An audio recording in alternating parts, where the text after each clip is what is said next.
Tervetuloa tutustumaan tässä pieni katsaus siihen, mitä viime loppukesästä elokuun jälkeen, kun saatiin vuokrasopimus, niin kerittiin Vuorissalossa tekemään.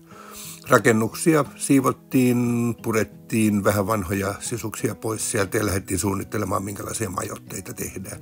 Ja tavoite on tietysti juuri näin, että nämä on valoisia luonnonläheisiä paikkoja, jossa pystyy sitten hyvin nauttimaan Päijänteen luonnosta.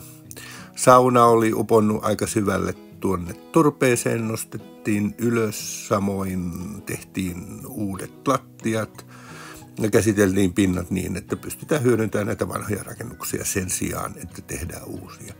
Keväällä ottaa kiukaa asennus ja ehkä ensilöylyt.